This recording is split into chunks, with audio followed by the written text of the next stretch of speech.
हरे कृष्णा। अभी हम स्टार्ट करने वाले हैं chapter light reflection and refraction का पार्ट 4। इस पार्ट 4 में हम पढ़ेंगे रिफ्लेक्शन ऑफ लाइट के बारे में। तो देखिए, इससे पहले आपने पढ़ा था रिफ्लेक्शन ऑफ लाइट के बारे में। तो देखिए, एक बार रिवाइज कर लेते हैं कि रिफ्लेक्शन होता क्या है। ये आपका कोई सरफेस है, ठीक है, इस पे कोई रे ऑफ लाइट आएगी, टकरा के वो वापस चली जाएगी, है ना। आपने इसको क्या बोला था, इस प्रोसेस को बोला था आपने रिफ्लेक्शन ऑफ लाइट। अब हम पढ़ने वाले हैं रिफ्रैक्शन ऑफ लाइट, ठीक है। तो देखो, रिफ्रैक्शन ऑफ लाइट होता क्या है कि bending of light ray from its path and passing from one medium to other medium. जब कोई आपकी रे ऑफ लाइट ट्रेवल करती है एक मीडियम से मीडियम टू में, ठीक है, जब आपकी रे ऑफ लाइट ट्रेवल करती है one medium to medium two, तो वो क्या हो जाती है, बेंड हो जाती है। उसको ही आप बोलते हो रिफ्रैक्शन ऑफ लाइट। उस प्रोसेस को आपने क्या बोला, रिफ्रैक्शन ऑफ लाइट बोला। अब देखो, ये आपकी कोई रे ऑफ लाइट है, ठीक है, ये जा रही है आपकी मीडियम वन में। अब जब ये मीडियम टू में जाएगी ना, तो ये आपकी बेंड हो जाएगी। ये क्या हो जाएगी, बेंड हो जाएगी। अब आपको पता है ये नॉर्मल है। नॉर्मल क्या होता है, आपके सरफेस से परपेंडिकुलर लाइन होती है ना। ये नॉर्मल क्या है, एक सरफेस से परपेंडिकुलर लाइन है। तो अब जो आपकी रिफ्रैक्टेड रे है, ये वाली रे है, इसको आपने क्या बोला है, रिफ्रैक्टेड रे बोला है। रिफ्रैक्टेड रे या तो नॉर्मल की तरफ चली जाएगी या नॉर्मल से दूर चली जाएगी। ये डिपेंड करता है आपके मीडियम पर। किस पे डिपेंड करता है, मीडियम पे डिपेंड करता है कि इस आपकी रिफ्रैक्टेड रे को आपके नॉर्मल के पास आना है या फिर नॉर्मल से दूर जाना है, ठीक है। तो ये था आपका क्या, रिफ्लेक्शन ऑफ लाइट। अब देखते हैं हम नेक्स्ट कि the angle between the incident ray and normal at the point of incidence is called the angle of incidence denoted by I. अब देखो, हम पढ़ते हैं कि एंगल ऑफ इंसिडेंस क्या क्या है। देखो, जैसे रिफ्लेक्शन में आपका एंगल ऑफ इंसिडेंट क्या था कि नॉर्मल के बीच में और आपके इंसिडेंट रे के बीच में जो एंगल बनता है उसको आप क्या बोलते हो, एंगल ऑफ इंसिडेंस बोलते हो। और डिनोट किससे करते हो, आई से करते हो। सेम ऐसे ही इसमें है, ठीक है। सेम क्या है, ये आपका इंसिडेंट रे है, ठीक है, ये आपका नॉर्मल है। इन दोनों के बीच में जो एंगल बनेगा आप उसको क्या बोलोगे, एंगल ऑफ इंसिडेंस बोलोगे। किससे रिप्रेजेंट करोगे, आई से रिप्रेजेंट करोगे, ठीक है। अब देखते हैं आपका एंगल ऑफ रिफ्लेक्शन क्या होता है।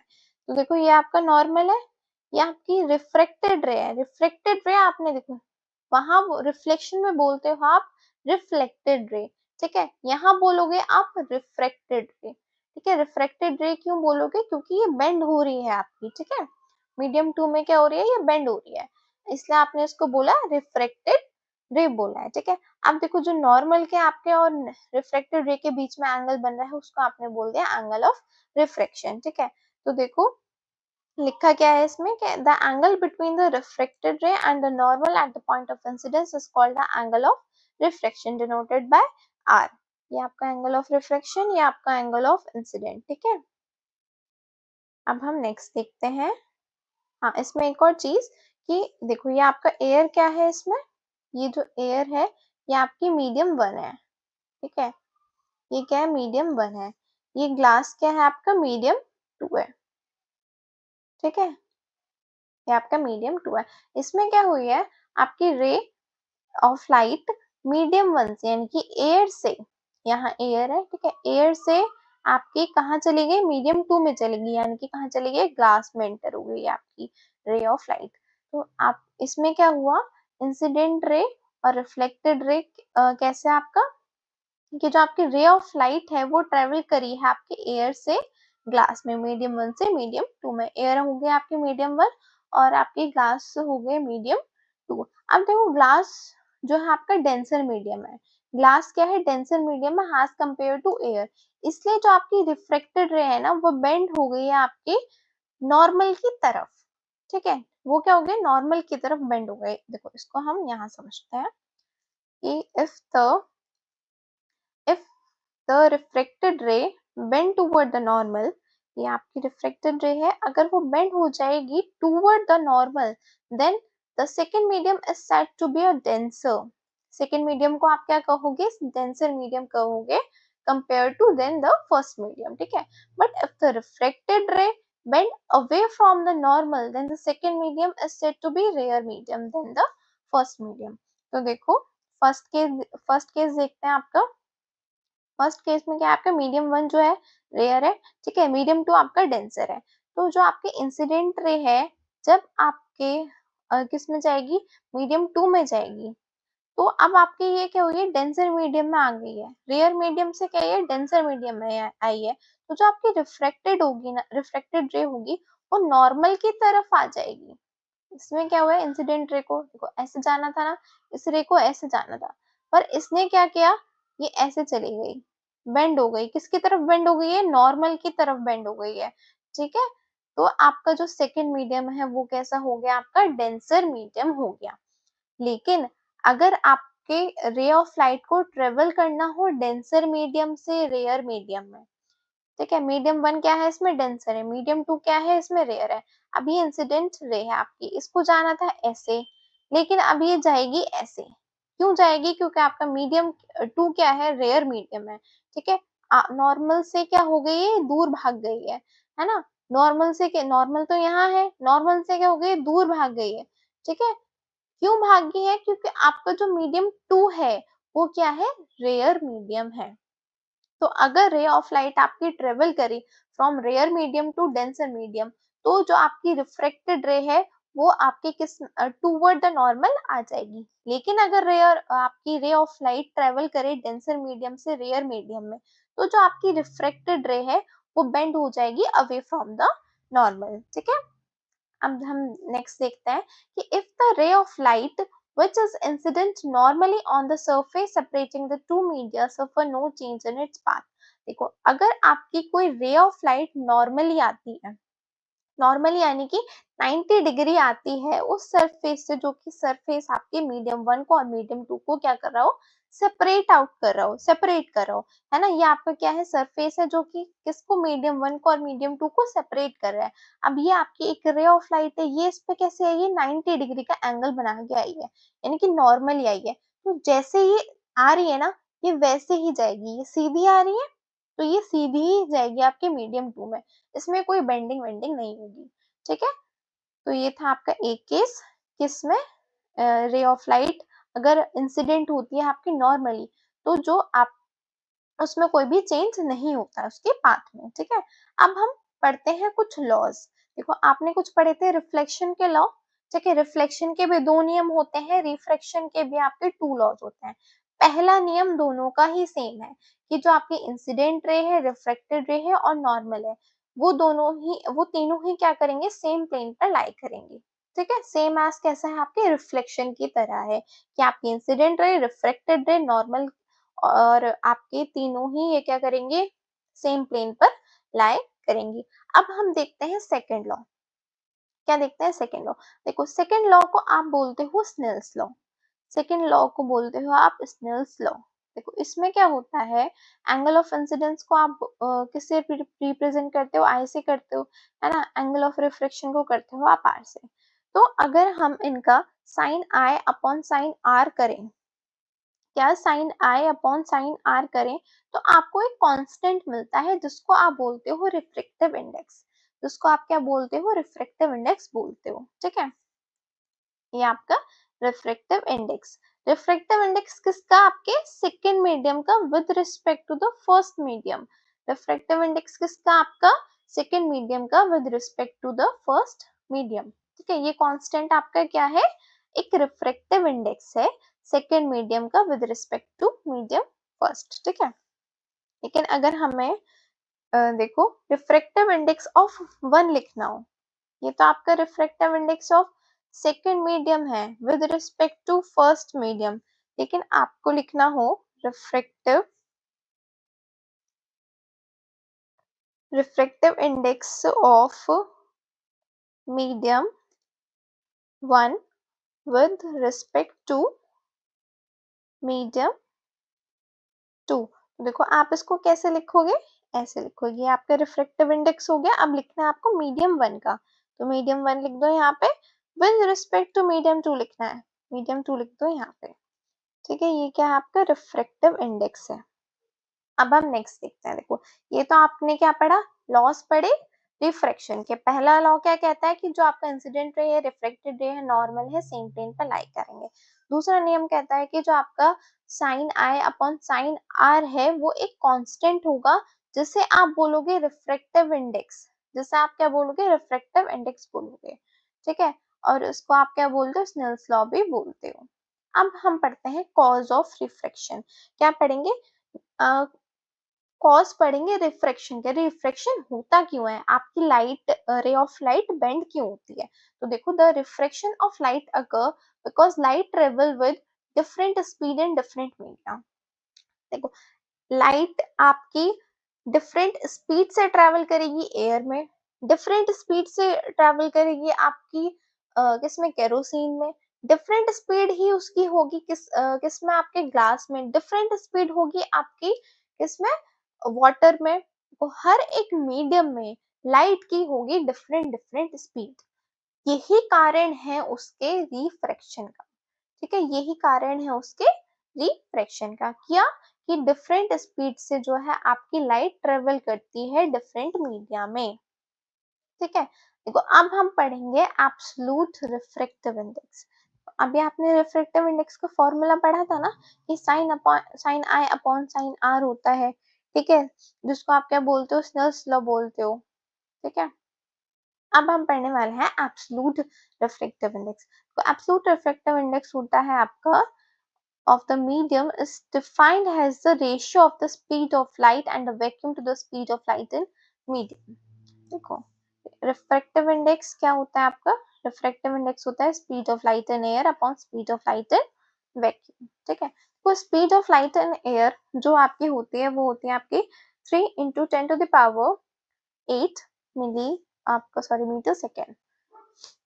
Speed of light in air कितने होते हैं आपके, 3 into 10 to the power 8 metre second. ये क्या होती है, आपकी स्पीड ऑफ लाइट होती है आपकी एयर में, ठीक है। अब देखो, डिफरेंट डिफरेंट मीडिया में डिफरेंट डिफरेंट स्पीड होगी आपकी लाइट की, ठीक है। तो आपकी रिफ्रैक्टिव इंडेक्स आपका होता है speed of light in air upon speed of light in medium. तो देखो, रिफ्रैक्टिव इंडेक्स को आप ऐसे रिप्रेजेंट करते हो, ये speed of light in air हो गई जिसको आप रिप्रेजेंट करते हो सी से, speed of light in medium होगी आपके डिफरेंट डिफरेंट होगी जिसकी वैल्यू, इसको आप रिप्रेजेंट करते हो वी से, ठीक है। ये आपका क्या है, रिफ्रैक्टिव इंडेक्स का फॉर्मूला है। अब देखो, इस रिफ्रैक्टिव इंडेक्स से आप क्या पता लगाते हो, देखो, जिसका जितना रिफ्रैक्टिव इंडेक्स हायर उतना ही वो मीडियम क्या होगा, डेंसर मीडियम होगा, ठीक है। अगर किसी मीडियम का रिफ्रैक्टिव इंडेक्स दूसरे के कंपेयर में हाई आया है, ज्यादा आया है, तो वो जो जिसका आपका रिफ्रैक्टिव इंडेक्स आया है ना ज्यादा, वो मीडियम क्या होगा, वो ज्यादा डेंसर होगा, वो क्या होगा, मोर डेंसर होगा, ठीक है। अब देखो, जो जितना ज्यादा डेंसर मीडियम, उतनी स्पीड ऑफ लाइट उस मीडियम में क्या होगी, कम होगी, उतनी स्पीड ऑफ लाइट क्या होगी, कम होगी। तो देखो, higher refractive index is equals to more denser medium. अगर आपका रिफ्रैक्टिव इंडेक्स ज्यादा आया है तो आपका मीडियम क्या होगा, डेंसर होगा। अब जितना ज्यादा डेंसर मीडियम, उतनी स्पीड ऑफ लाइट क्या होगी, कम होगी, लेस होगी, ठीक है। देखो, अब हम पढ़ते हैं रिलेटिव रिफ्रैक्टिव इंडेक्स। क्या पढ़ते हैं, relative refractive index. When a light रे passes from one medium 2, then the refractive index of medium 2 with respect to medium 1 is called relative refractive index। ठीक है, देखो, रिलेटिव रिफ्रैक्टिव इंडेक्स आपका क्या है, जब आपकी लाइट रे जो है पास होती है एक मीडियम से दूसरे मीडियम में, तो जो आपका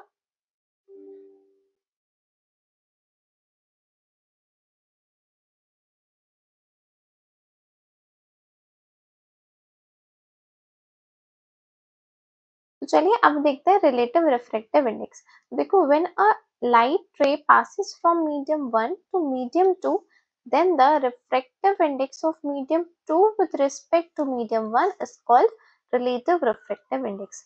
देखो, जब आपकी कोई रे ऑफ लाइट पास करती है मीडियम 1 से मीडियम 2 में, तो जो आपके रिफ्रैक्टिव इंडेक्स होता है मीडियम 2 का विद रिस्पेक्ट टू मीडियम 1, उसको ही हम कहते हैं रिलेटिव रिफ्रैक्टिव इंडेक्स। अब ये कैसे डिनोट होता है, देखो, ये डिनोट होता है ऐसे, ये है आपका रिफ्रैक्टिव इंडेक्स आपके टू मीडियम का विद रिस्पेक्ट टू मीडियम 1, ठीक है। लेकिन अगर आपको लिखना हो refractive index of medium 1 with respect to medium 2, देखो आप कैसे लिखोगे ये देखो रिफ्रैक्टिव इंडेक्स ऑफ आपका मीडियम 1 का लिखना है तो 1 पहले लिख देंगे, विथ रिस्पेक्ट टू मीडियम 2 लिखना है तो आप 2 को बाद में लिखेंगे, ठीक है। तो देखिए अब नेक्स्ट देखते हैं, देखो speed of light in medium 1 हम मान लेते हैं v1, ठीक है, और speed of light in medium 2 मान लेते हैं हम v2, ठीक है। अब देखो हमें लिखना है refractive index of medium 2 with respect to medium 1, तो देखो लिख दो, आपको आता है रिफ्रैक्टिव इंडेक्स ऑफ मीडियम 2 लिखना है विद रिस्पेक्ट टू मीडियम 1, ऐसे लिख देंगे। अब देखो इसमें लिखना है हमें refractive index of medium 1 with respect to medium 2, तो देखो सबसे पहले क्या आएगा, रिफ्रैक्टिव इंडेक्स आएगा, फिर आपका 1 का लिखना है, किसके रिस्पेक्ट में लिखना है, 2 के रिस्पेक्ट में लिखना है, तो आप इसको लिख दोगे ऐसे। देखो अब लिखना है हमें कि आपका refractive index of medium 2 with respect to medium 1 होता क्या है, तो देखो refractive index of medium 2 upon refractive index of medium 1 होता है, ठीक है। ऐसे ही आप लिख दोगे refractive index of medium 1 with respect to medium 2 को refractive index of medium 1 upon refractive index of medium 2, ठीक है। देखो अब आपको पता है कि रिफ्रैक्टिव इंडेक्स का फॉर्मूला क्या होता है, देखो ये आपका फॉर्मूला होता है रिफ्रैक्टिव इंडेक्स का c अपॉन v, यानी कि speed of light in air upon speed of light in medium, ठीक है। तो देखिए speed of light in air लिख दोगे, सबसे पहले रिफ्रैक्टिव इंडेक्स ऑफ किसका लिखोगे, मीडियम 2 का लिखोगे, है ना, तो आपका speed of light in air upon speed of light in medium, तो आपका कौन सा मीडियम है, 2 वाला मीडियम है, यानी कि आपका v2 आ जाएगा, ठीक है। फिर आप रिफ्रैक्टिव इंडेक्स ऑफ मीडियम 1 लिख दोगे तो c अपॉन v1 आ जाएगा, यानी कि आपका speed of light in air upon speed of light in medium 1, ऐसे ही आप इधर लिख दीजिए, ये आ जाएगा यहाँ पे ऐसे, ठीक है। तो देखो अब ये आपका आ चुका है यहाँ पे, ठीक है, तो आपका ये आ जाएगा v2 बाय v1 आ जाएगा, और यहाँ आ जाएगा आपका v1 बाय v2 से सॉल्व करेंगे। अब इस इक्वेशन को तो आपने 1 मान लिया है और इस इक्वेशन को आपने मान लिया है 2, अब आपने क्या करना है, फर्स्ट इक्वेशन को और सेकेंड इक्वेशन को कर देना है इनटू, ठीक है, क्या कर देना, मल्टीप्लाई कर देना है, तो देखो आपका क्या आएगा, refractive index of medium 2 with respect to medium 1 into refractive index of medium 1 with respect to medium 2, आपका आ जाएगा v2 by v1 into v1 by v2, है ना। अभी कितना आ जाएगा, ये आ जाएगा, ये कट जाएंगे आपके, है ना, तो ये आ जाएगा 1, ठीक है। तो आपका क्या है, refractive index of medium 2 with respect to medium 1 into refractive index of medium 1 with respect to medium 2 equals to 1, तो आप इसे सॉल्व करोगे तो क्या आएगा आपका, refractive index of medium 2 with respect to medium 1 आ जाएगा आपका 1 upon refractive index of medium 1 with respect to medium 2, है ना। तो आपका इससे क्या पता लगा, देखो ये आपका आ गया फाइनल, है ना, या आपका क्या आ गया, फाइनल आ गया है। तो देखो इससे क्या पता लगा कि जो आपका रिफ्रैक्टिव इंडेक्स है मीडियम 2 का विद रिस्पेक्ट टू मीडियम 1, वो कितना है, is equals to reciprocal of the refractive index of medium 1 with respect to medium 2, है ना, कि आपका जो रिफ्रैक्टिव इंडेक्स है मीडियम 2 का विद रिस्पेक्ट टू मीडियम 1 वो कितना है आपका, रेसिप्रोकल है refractive index of medium 1 with respect to medium 2, ठीक है। ये था आपका क्या, रिलेटिव रिफ्रैक्टिव इंडेक्स, ठीक है। अब देखते हैं refraction through rectangular glass slab, ये आपकी एक ग्लास स्लैब है, ठीक है, क्या है, एक रेक्टेंगुलर ग्लास स्लैब है, ठीक है, ये क्या है, ग्लास स्लैब है, इसके बाहर एयर है, ये एयर है, यहाँ पे भी एयर है। अब आप ने क्या किया है, एक लाइट दी इसको, ठीक है, एक रे ऑफ लाइट पास करवाई इससे, ये इंसिडेंट रे है, ये पॉइंट ऑफ इंसिडेंस है, ठीक है, इससे ये क्या है, जो कि मीडियम 1 को और मीडियम 2 को सेपरेट कर रहा है, एयर है और ग्लास को क्या कर रहा है, सेपरेट कर रहा है। अब देखो जहां ये इंसिडेंट रे आके पड़ी है उसको हम क्या बोल देते हैं, पॉइंट ऑफ इंसिडेंस बोल देते हैं, ठीक है। अब इस सरफेस से आप परपेंडिकुलर लाइन ड्रॉ कर दोगे, उसको आप क्या बोल दोगे, नॉर्मल बोल दोगे।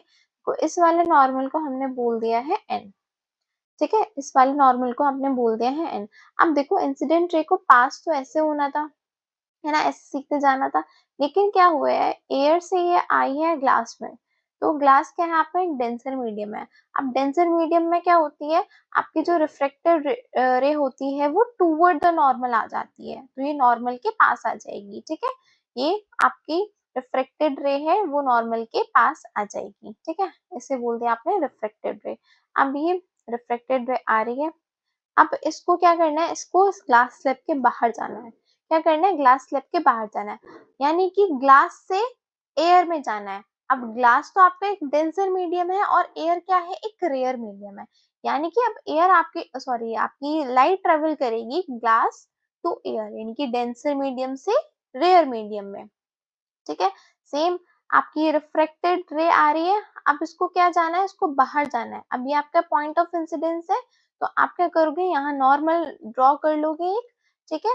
अब ये क्या करेगी, नॉर्मल से दूर जाएगी, तो इसको देखो, इसको जाना था यहाँ, ऐसे जाना था, लेकिन अब ये क्या करेगी, नॉर्मल से दूर जाएगी, है ना, क्यों, क्योंकि आपकी डेंसर मीडियम से रेयर मीडियम में आपकी लाइट ट्रेवल कर रही है, तो ये चली जाएगी यहाँ अवे फ्रॉम द नॉर्मल, ठीक है। ये क्या हुई, अवे फ्रॉम द नॉर्मल चली गई, और आपने इस रे को कहा है इमर्जेंट रे।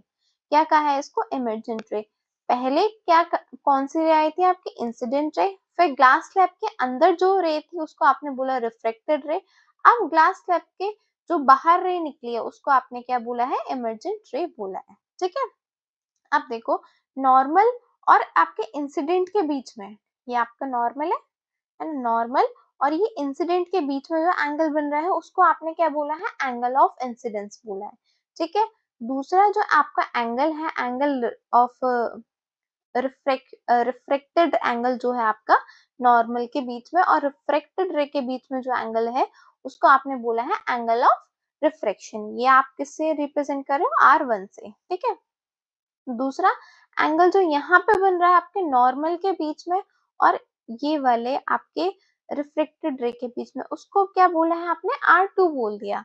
अब आपका ये जो R1 है और ये R2 है वो आपस में हमेशा इक्वल होते हैं, ठीक है, R1 इक्वल्स टू R2, ठीक है। यहाँ जो आपके रिफ्लेक्टेड एंगल होंगे वो सेम होंगे, ठीक है। अब देखो ये आपकी इमर्जेंट रे हो गई, ये आपकी नॉर्मल हो गई। अब जो एंगल आपके नॉर्मल के और इमर्जेंट रे के बीच में बन रहा है उसको आपने क्या बोला है, एंगल ऑफ इमर्जेंस बोला है। क्या बोला है, एंगल ऑफ इमर्जेंस बोला है, ठीक है। अब देखो अगर यहाँ ग्लास स्लैब नहीं होता तो आपकी जो इंसिडेंट वाली रे है वो ऐसे सीधी सीधी ट्रैवल करती, है ना, ऐसे सीधी सीधी जाती। अब ये जो आपकी इंसिडेंट रे जाती, है ना, और ये यहाँ पे इमर्जेंट रे है, ये आपस में हमेशा पैरेलल होंगी। क्या होंगी, हमेशा पैरेलल होंगी एक दूसरे से, ठीक है। और देखो जो आपका ये एंगल ऑफ इंसिडेंट है और एंगल ऑफ इमरजेंस है वो क्या होंगे, आपस में इक्वल होंगे, ठीक है। Angle of emergence is equals to angle of emergence, ये आपको याद रखना है, ठीक है। तो आज के लिए इतना ही। Thank you so much. Science with doctor Kirti Chauhan. Please like share and subscribe my channel.